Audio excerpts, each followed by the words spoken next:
প্রিয় ছাত্রছাত্রীবৃন্দ, সবাইকে শুভেচ্ছা জানাচ্ছি আজকের অ্যাকাউন্টিং ক্লাসে। আশা করি তোমরা সবাই ভালো আছো এবং সুস্থ আছো। আমি পরিতোষ কুমার লাহিড়ী, সিনিয়র প্রভাষক, হিসাব বিজ্ঞান বিভাগ, মাইলস্টোন কলেজ, উত্তরা, ঢাকা। প্রিয় ছাত্রছাত্রীবৃন্দ, সবাইকে শুভেচ্ছা জানাচ্ছি আজকের অ্যাকাউন্টিং ক্লাসে। তো শুরুতেই একজন শিক্ষক হিসেবে আমার যা বলা উচিত সেগুলো আগে তোমাদের সঙ্গে শেয়ার করি। বর্তমানে এই করোনা ভাইরাসের পরিস্থিতিতে আমাদের সব সময় ঘরে থাকতে হবে, যথাসম্ভব ঘরে থাকতে হবে। খুব বেশি প্রয়োজন না হলে আমরা কেউ বাইরে যাব না। এখন অন্য কিছু নিয়ে ভাবার সময় কম। আমাদের এখন যেটা নিয়ে ভাবতে হবে সেটা হচ্ছে শুধুমাত্র বেঁচে থাকা। এই মহামারী থেকে যেন আমরা নিজেদেরকে রক্ষা করতে পারি, যতটা সম্ভব আমরা নিজেদেরকে বাঁচিয়ে রাখতে পারি বা বেঁচে থাকার চেষ্টা করতে হবে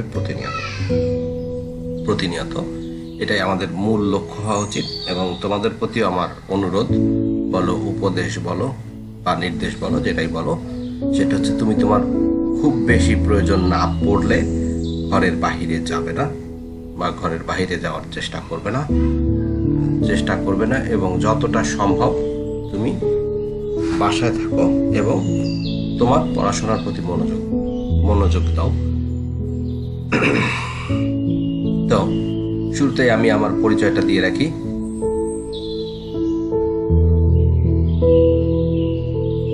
আমি পরিতোষ কুমার লাহিড়ী, সিনিয়র প্রভাষক, হিসাব বিজ্ঞান বিভাগ, মাইলস্টোন কলেজ, উত্তরা, ঢাকা 1230, যেটা আমার মেইল অ্যাড্রেস এবং আমার ফোন নাম্বার।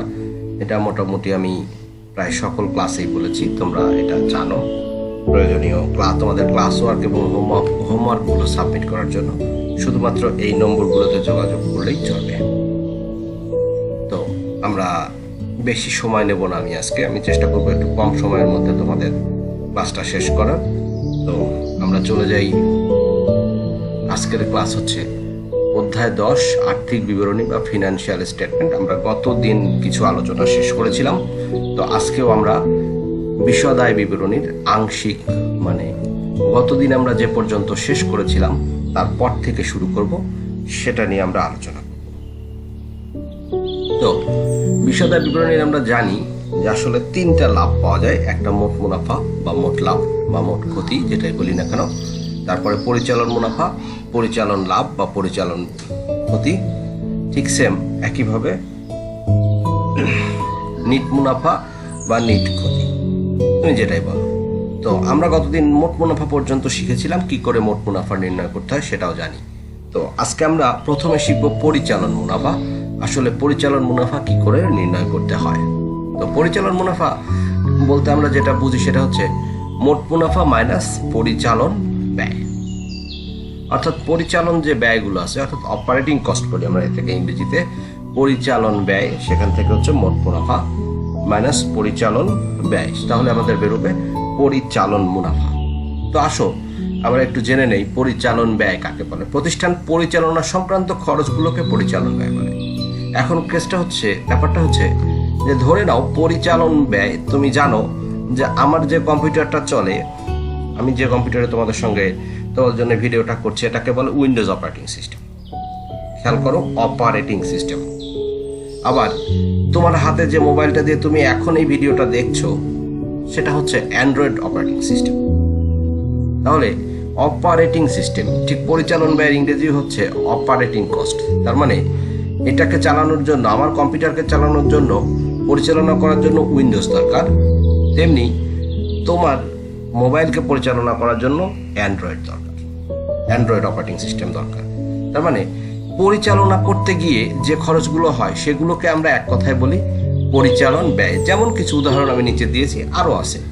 তো কিছু উদাহরণ যেমন দেখো, বিক্রয় পরিবহন, বেতন, অফিস ভাড়া, বিদ্যুৎ খরচ, অফিস খরচ, বার্তা প্রদান, স্থায়ী সম্পদের মেরামত, ডাক ও তার, বিজ্ঞাপন, প্যাকিং খরচ, ভ্রমণ খরচ, বিমা খরচ, কমিশন প্রদান, ব্যাংক চার্জ ইত্যাদি।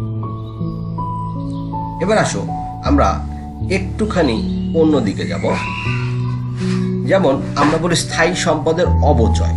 আবার একইভাবে লিখছি স্থায়ী সম্পদের অবলোপন, দুইটা, একটাকে বলছি অবচয়, একটাকে বলছি অবলোপন। তাহলে শুরুতে আমি তোমাকে বলে নেই এরা দুইজনই কিন্তু পরিচালন নেয়। তাহলে শুরুতে আমি তোমাকে বলে নেই অবচয়টা কি। অবচয় হচ্ছে একটা সম্পদের ব্যবহারজনিত যে ক্ষয়, আরো ভালো করে বললে একটি সম্পদের মূল্যকে তার আয়ুষ্কাল দিয়ে ভাগ করাটাই হচ্ছে অবচয় বা অবলোপন। এখন প্রশ্ন হচ্ছে কেমন, সে একটা মেশিন আমরা কিনলাম আজকে 50,000 টাকাতে, যে মেশিনটা 5 বছর চলবে, আমরা ধারণা করলাম 5 বছর চলবে।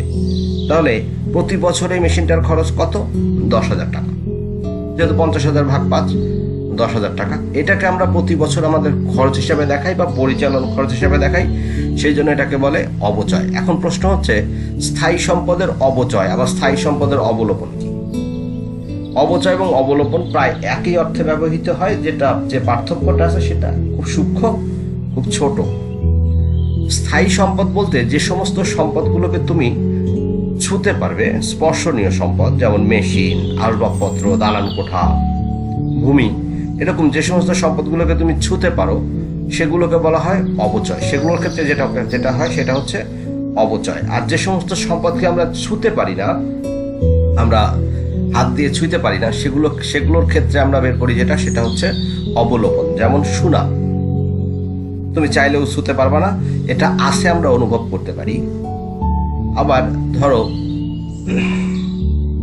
ট্রেডমার্ক, একটা চিহ্ন, এটা আছে আমরা অনুভব করতে পারি, কিন্তু এটার মানে ছুঁয়ে দেখা যায় না, সেজন্য এর ক্ষেত্রে হয় অবলোপন। আরেকটা খুবই জরুরি জিনিস এবং খুব বুঝে ওঠার মতো জিনিস, সেটা হচ্ছে কুড়িন। কুড়িনটা কি? প্রথম কথা হচ্ছে কুড়িন হচ্ছে সম্পদের সেই অংশটা, দেনাদারের সেই অংশটা যেটা কখনো আদায় করা যায় না। এখন ধরো আমি 50,000 টাকার পণ্য ক্রয় করেছি, 50,000 টাকার পণ্য বাকিতে বিক্রি করেছি, আমি বুঝে গেলাম অমুক আমাকে টাকা দিবে না, অমুকের কাছ থেকে আমি টাকা তুলতে পারবো না, বা সমস্ত রকমের মেকানিজম ফলো করার পরেও যখন আমরা কোনো কারণে কারো কাছ থেকে টাকা তুলতে পারি না, তখন সেটাকে আমরা বলি কুড়িন, বা আরেকটা বলে অনাদায়ী পাওনা, কখনো বলে অনাদায়ী দেনা। তিনটা নামই তোমাদের অঙ্কের ভিতরে দেখা যায়। তো এই কুড়িন বা অনাদায়ী পাওনা, অনাদায়ী দেনার ক্ষেত্রে এটার একটা অঙ্কের, যদি প্র্যাকটিক্যালি আমি যখন দেখাবো তখন আরেকটু ভালোভাবে ক্লিয়ার হবে। এখন আপাতত দেখে নাও, কুড়িন বা সন্দেহজনক সঞ্চিতি, এর সঙ্গে যোগ হবে কুড়িন বিয়োগ সন্দেহজনক সঞ্চিতি, অথবা বিয়োগ নিচেরটা বিয়োগ হবে, বিয়োগ কুড়িন অথবা সন্দেহজনক সঞ্চিতির ঘাটতি। এটা বিয়োগ হবে, একটা যোগ হবে, একটা বিয়োগ হবে। তো যাই হোক, আমি এখানে ভুল করে যোগ চিহ্নটাই দিয়ে ফেলেছি, একটা বিয়োগ চিহ্ন হবে, নিচেরটা বিয়োগ চিহ্ন হবে। যদি ঘাটতি হয় তাহলে বিয়োগ হবে, যদি উদ্বৃত্ত হয় তাহলে যোগ হবে। আচ্ছা, আমরা একটু পরের পেজে যাই, আর একটু আরো ভালো করে আমরা ক্লিয়ারলি দেখতে পাবো। তো যেহেতু আমরা পরিচালন আয় পেয়ে গেছি বা পরিচালন মুনাফা আমরা পেয়ে গেছি, সুতরাং এখন আমাদের যেটা দরকার সেটা হচ্ছে নিট মুনাফা।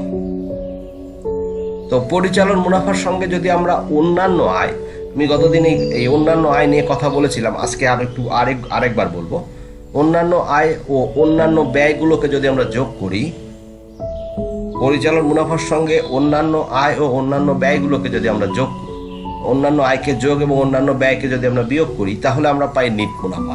আমাদের প্রত্যাশিত যে জায়গাটা, অর্থাৎ আমরা যে অঙ্ক করছি বা যা করছি, যেখানে পৌঁছাতে চাই, সেটা হচ্ছে নিট মুনাফা। আমরা যেটা জানতে চাই সেটা হচ্ছে নিট মুনাফা। তাহলে এবার আসো অন্যান্য আয় আর অন্যান্য ব্যয়টা আমরা একটু দেখব।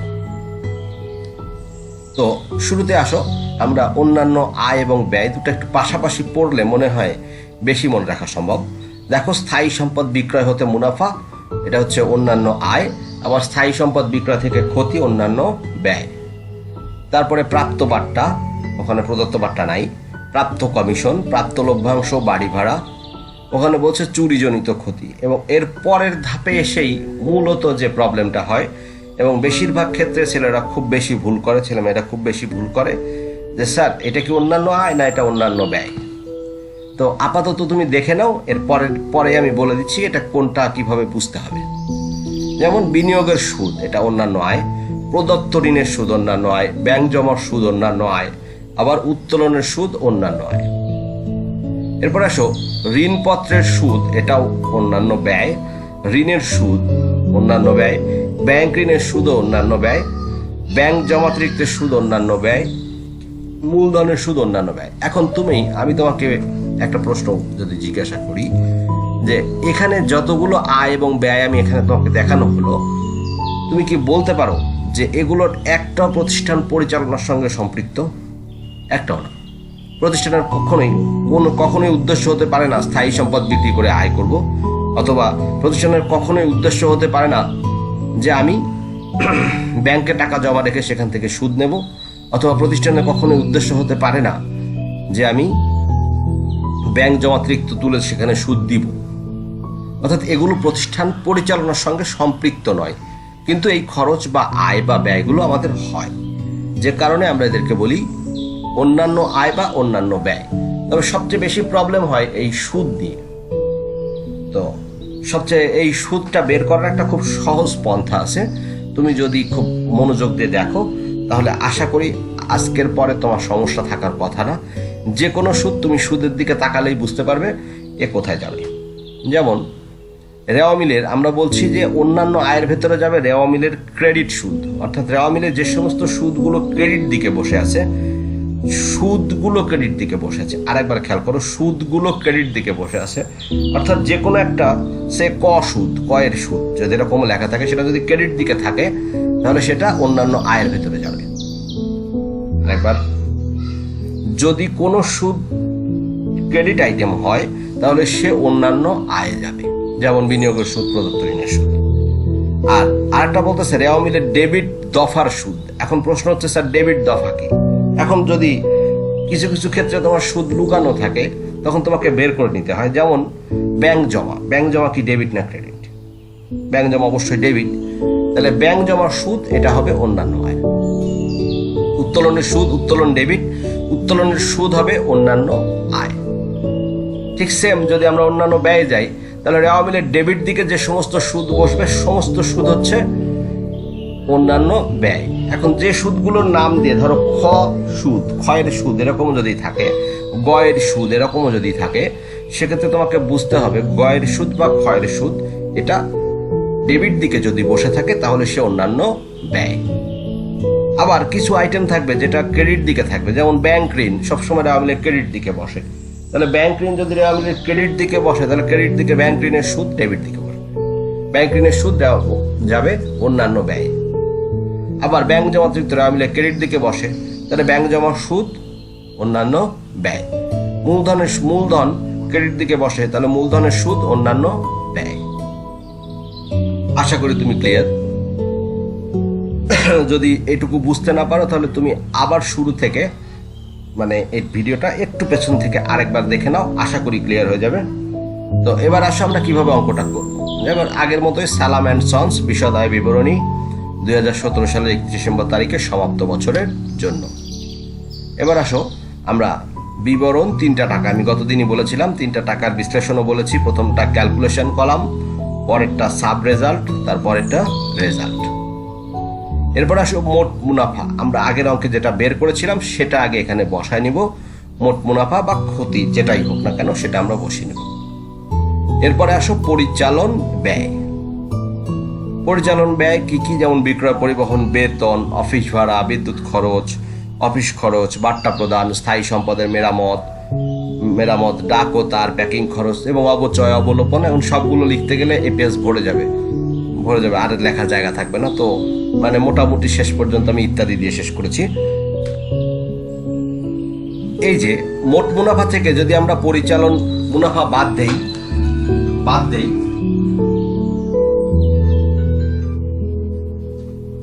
মোট মুনাফা থেকে যদি আমরা পরিচালন ব্যয়কে বাদ দেই তাহলে আমরা পাবো হচ্ছে পরিচালন মুনাফা। মোট মুনাফা থেকে যদি আমরা পরিচালন মুনাফাকে বাদ দিই, পরিচালন ব্যয়কে বাদ দিই, তাহলে পাবো আমরা পরিচালন মুনাফা, যেটা এখানে বসবে। এরপরে আসবে যোগ অন্যান্য আয়, যেটা কিছুক্ষণ আগে আমরা শিখে আসলাম এবং 2-1টা সূত্র দিয়ে আমি তোমাদেরকে বোঝানোর চেষ্টা করেছি। এখন বাকিটা তুমি কতটুকু বুঝতে পারছো সেটা তুমি জানো। আশা করি বুঝতে পারার কথা। এবং তারপরে বাদ অন্যান্য ব্যয়, ব্যয় যদি আমরা বাদ দিয়ে দিই তাহলে এইবার আমরা যেটা পাবো তার নাম হলো নিট মুনাফা, অর্থাৎ আমরা যেখানে পৌঁছাতে চাচ্ছি, নিট মুনাফা বা ক্ষতি যেটাই হোক সেটা আমরা এখানে পৌঁছাতে চাই। তো এখন শুরু সময় হচ্ছে আজকের ক্লাস ওয়ার্কের। তুমি তোমার বইয়ের 145 পৃষ্ঠার ছকের ভেতরে দেখো পরিচালন ব্যয়গুলো আছে, এগুলো দেখে দেখে 2 বার লিখবা, আর কিছু না। জাস্ট তুমি বইটা দেখে দেখে 2 বার লেখো। তো এখন চলে আসছে হোমওয়ার্কের টাইম। তো আমরা একটু হোমওয়ার্কটা দেখে নেব। তোমার বইয়ের 143 পৃষ্ঠায় একটা ছক আছে, আমি এর আগেও বলেছিলাম, এখন আবার বলছি, ছকটা লিখে দিবা, একবার লিখলেই চলবে।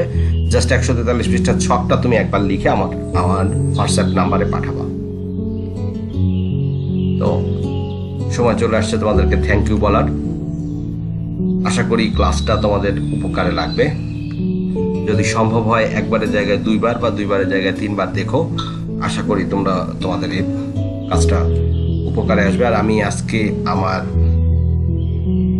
তোমরা যদি পারো, মানে তোমাদের নিজেদের সুবিধার জন্য বলছি যে তোমরা চাইলে আমার যে চ্যানেলটা আছে চ্যানেলটাতে একবার সাবস্ক্রাইব করে রাখতে পারো, তাহলে তুমি আমার প্রিভিয়াস ভিডিওগুলো চাইলে তুমি ওখান থেকে দেখে নিতে পারবে। ওকে, ধন্যবাদ।